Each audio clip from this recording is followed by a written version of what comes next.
క్షమించండి రామారావు గారు, మీ అకౌంట్స్ అని చెక్ చేయమని మాకు సెంట్రల్ ఆఫీస్ నుంచి ఆర్డర్స్ వచ్చాయి. మా డ్యూటీ మేము చేయాలి కదా. ప్రభుత్వం అంటే అమ్మ లాంటిది. ప్రయోజకుడైన ప్రతి బిడ్డ సంపాదనలో అమ్మకు భాగం ఉంటుంది. ఎన్టీఆర్ అమ్మ సొమ్ముకు ఆశపడేవాడు కాదని మిమ్మల్ని పంపించిన వారికి చెప్పండి. అమ్మా, అన్నగారు రాజకీయాల్లోకి వస్తారా? ఏమో అమ్మా, రమ్మంటావా? వస్తే సినిమాల్లో కనపడతారా అమ్మా? వస్తారుగా, ఆయన్నే అడుగు. ఏందే వచ్చేదే? ఇప్పుడు అన్నగారి మీద పూలు పడుతున్నాయి, రేపు రాజకీయాల్లోకి వస్తే రాళ్లు పడతాయి. ఆయన అలాగే ఉండేవాడు. అమ్మా, నువ్వు లోపలికి వెళ్ళు, నేను చూసుకుంటా.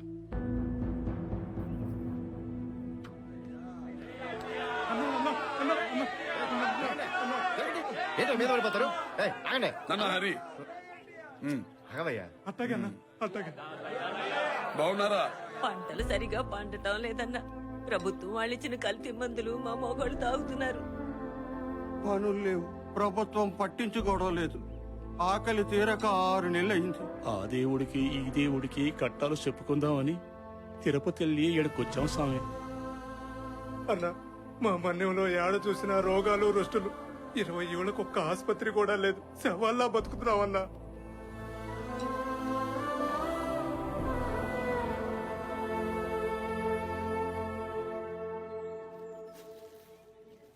ఆ నాయుడు, రాష్ట్రానికి 8వ ముఖ్యమంత్రి అయినందుకు కంగ్రాచులేషన్స్ గురుగారు.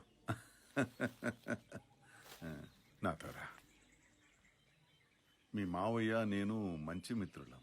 గుంటూరు ఏసీ కాలేజీలో కలిసి చదువుకున్నాం. ఆయన చెప్తాం. ఆయన, జగ్గయ్య, కేవీఎస్ శర్మ అందరూ కలిసి నాటకాలు వేసేవాళ్లు. నేనేమో రాజకీయాలంటూ తిరిగేవాడిని. అలా మా దారులు మారిపోయాయి. ఇప్పుడు కలుస్తున్నాయని విన్నాను. నా ప్రమాణ స్వీకారానికి నా మిత్రుడు వస్తే బాగుంటుంది. వీలవుతుందేమో కనుక్కో. స్వయంగా నేనే ఆహ్వానిస్తాను. కనుక్కుంటానండి.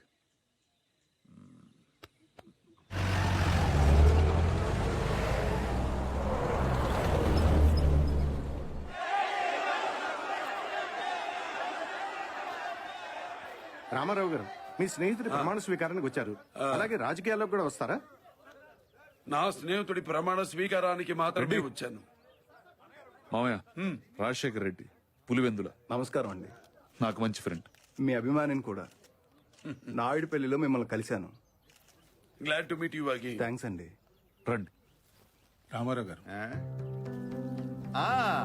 విశ్వవిఖ్యాత నట సార్వభౌమ ఎన్టీ రామారావు. భవనం వెంకట్రామ్, ఆంధ్రప్రదేశ్ ముఖ్యమంత్రి వర్యులు.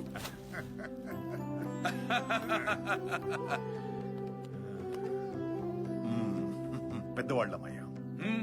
వయసులో కాదు, నేను సినిమా రంగంలో, మీరు రాజకీయ రంగంలో.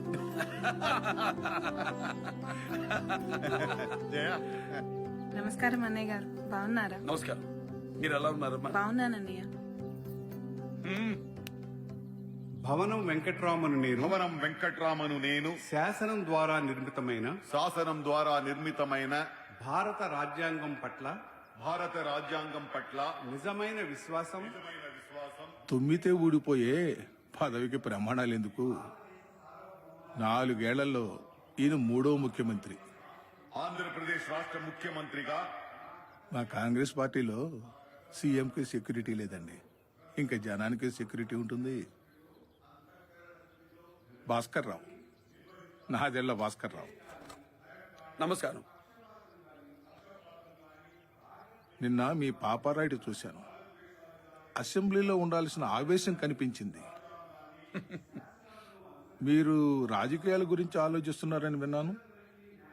రాజకీయాల గురించి కాదండి, ప్రజల గురించి ఆలోచిస్తున్నాను. దైవ సాక్షిగా ప్రమాణం చేస్తున్నాను. దైవ సాక్షిగా ప్రమాణం చేస్తున్నాను. రాసిన ఉత్తరాలు చదువుతుంటే, కలిసిన వారి గోడు వింటుంటే ఏదో తెలియని అలజడి. రామోజీరావు గారు, అలజడి, అదే అలజడి నా చేత పేపర్ పెట్టించింది. ఎమర్జెన్సీకి వ్యతిరేకంగా పోరాడేలా చేసింది. ప్రస్తుతం రాజకీయాలకు ఈ అలజడి అవసరం అనిపిస్తుంది. ఎటు చూసిన అవినీతి, అసమర్థత, ఆశ్రిత పక్షపాతం, ఖరీదైన బానిసత్వం మన తెలుగు వాళ్ల వెన్నెముకల్ని ఢిల్లీలో వేలం వేస్తున్నారు. పోలింగ్ నుంచి రావాల్సిన ముఖ్యమంత్రులు ఢిల్లీ నుంచి పోస్ట్ బాక్సుల్లో వస్తున్నారు. వాళ్ళు అధిష్టానం అవసరాలు మాత్రమే తీరుస్తున్నారు. విశాఖ ఉక్కుకి శంకుస్థాపన చేసి 11 ఏళ్లైంది. ఇప్పటికీ నేల చదును కాలేదు. ఏడాదికి 3 పంటలు పండే ఆంధ్రదేశం ఆకలి చావుల్లో అగ్రస్థానంలో ఉంది. మన తెలుగు జాతి దేశంలో ఇర్రెలవెంట్ అయిపోయిందండి. ఇక్కడ మేము ఉన్నామని దేశం చెవులు మారు మోగేలా చెప్పాలి. భోజనం చేయలేదు, కనీసం ఈ పాలన తాగండి. నిరక్షరాస్యతలో ఆంధ్ర రాష్ట్రానికి అగ్రస్థానం. ఉద్యోగాలు కల్పించడంలో ఆఖరి స్థానం. మారాలి. పాలు తాగు.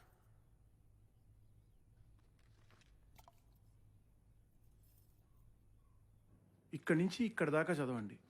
సోషలిస్ట్, క్యాపిటలిస్ట్, కమ్యూనిస్ట్ అన్నీ కలిపిన ఒక రాడికల్ హ్యూమనిస్ట్ ఫిలాసఫీ ఇందులో ఉంటుంది. థ్యాంక్ యూ చలమేశ్వరరావు గారు. మరికొన్ని పుస్తకాలు వెంకటేశ్వరరావుతో పంపిస్తాను. మీ అభిమానిని ప్రత్యేకంగా చెప్పి మీ స్థాయిని తగ్గించలేను. మీరు ప్రజా జీవితంలోకి వస్తే యువతంతా మీ వెంటే ఉంటుంది. అంటే అడిగేవాళ్లే కాదు మావయ్య, జనాలకు చెప్పేవాళ్ళు కూడా ఉండాలి. మీరు చెప్తే వింటారు. కలుద్దాం. ఉంటాం మావయ్య. ఉంటానండి.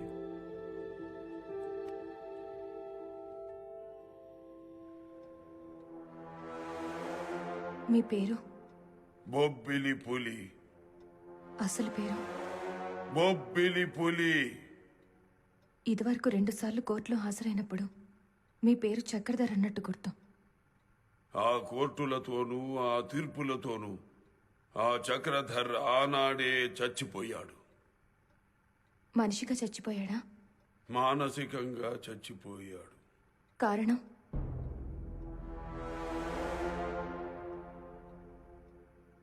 ఈ సమాజంలో ఉన్న కుళ్ళును చూడలేక. మా అందరికీ కనిపించని కుళ్ళు మీకొక్కరికే కనిపించిందా?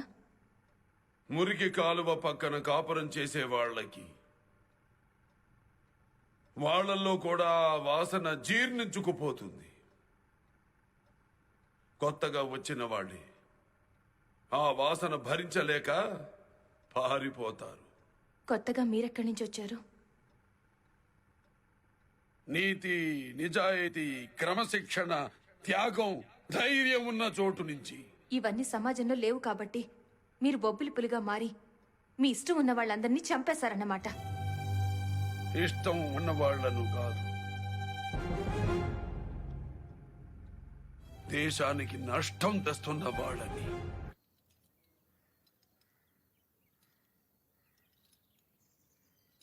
ఫియట్ లో కొత్త మోడల్ వచ్చిందంట చిన్న.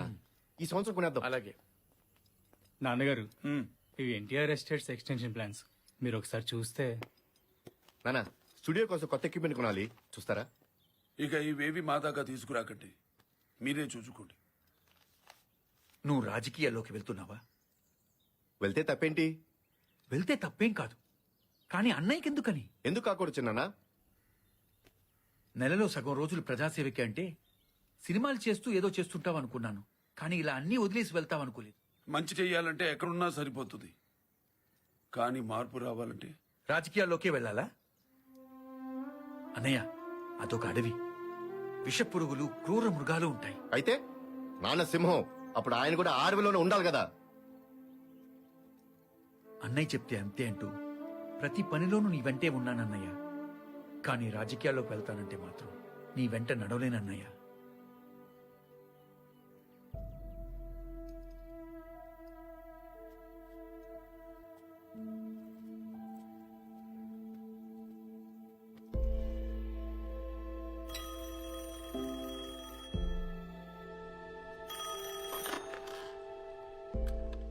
నమస్కారం రామోజీరావు గారు. అవును, నాదెళ్ల భాస్కర్రావు గారితో మాట్లాడాం. రేపు హైదరాబాద్ ఎమ్మెల్యే క్వార్టర్స్ లో అనౌన్స్ చేస్తాం. సరే సరే, ఉంటానండి.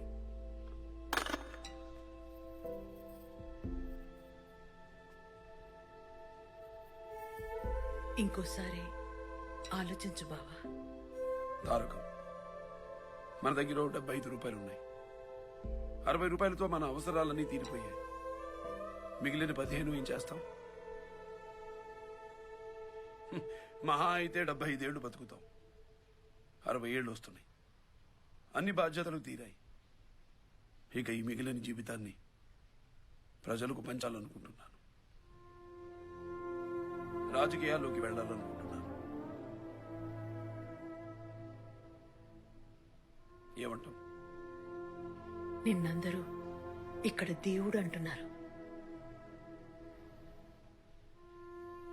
అక్కడ నువ్వు కూడా అందరిలాంటి మనిషివైపోతావు బావా.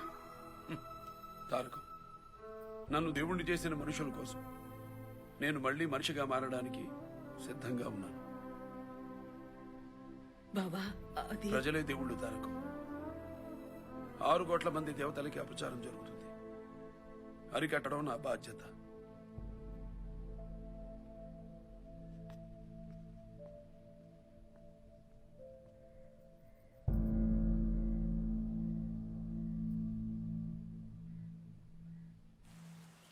తారకం, తారకం, అమ్మ ఎక్కడ? నాన్నగారు ఫ్లైట్కి టైం అవుతుంది.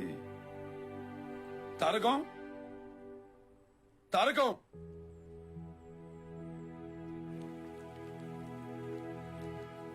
తమ్ముడు ఎయిర్పోర్ట్ వరకే అన్నయ్య.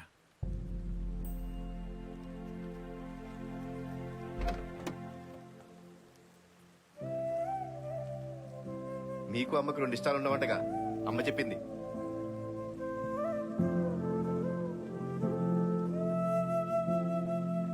మన ఇంటి కోసం వెళ్తుంటే గడప దగ్గర ఎదురొచ్చేదాన్ని. జనమందరి కోసం వెళ్తున్నావు కదా, ఎయిర్పోర్ట్ దాకా వస్తాను.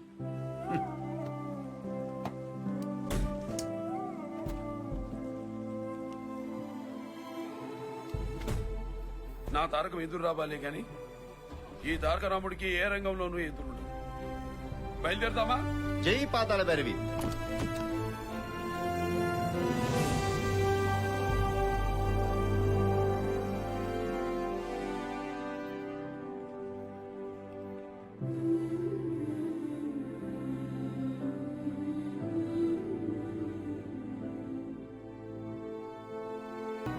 అయినా వ్యక్తుల్ని మార్చగలను కానీ వ్యవస్థను మార్చడం నా వల్ల ఎలా అవుతుంది?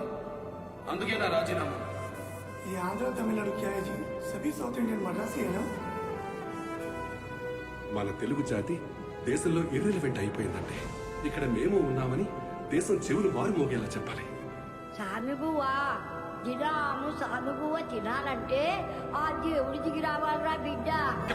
బాగున్నారా? నాతో పాటు మా వాళ్ళందరూ కాంగ్రెస్ పార్టీకి రాజీనామా చేశాం. ఇక మీతోనే, మీ వెంటే.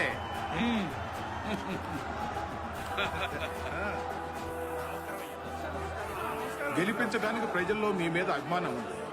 నడిపించడానికి నాకు కావలసినంత అనుభవం ఉంది. ముందు పార్టీ పేరేంటో ఆలోచించాలి. విధి విధానాలు రూపొందించుకోవాలి.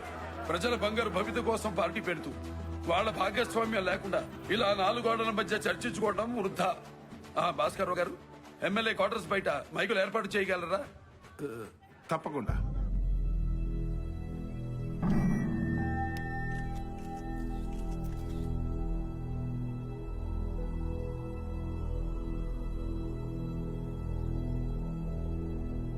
మనం పార్టీ పెడుతున్నాం. ఇది సేవ చేసే అధికారం కోసం, మార్పు తెచ్చే పరిపాలన కోసం, పనిచేసే ప్రభుత్వం కోసం, తెలుగు జాతి కోసం. మన పార్టీ తెలుగుదేశం. అది ఒక వ్యక్తి గొంతు కాదు, పేదల ఆకలి తీర్చిన అన్నం ముద్ద గొంతు, బాధల కన్నీళ్లు తుడిచిన అందరి అన్న గొంతు, నిర్లక్ష్యానికి గురైన 6 కోట్ల గుండె చప్పుళ్ళు ఒక్కటై గర్జించిన తెలుగు నేల గొంతు, నిరంకుశపు వటవృక్షాన్ని నిట్ట నిలువుగా కూల్చిన తెలుగు జెండా గొంతు.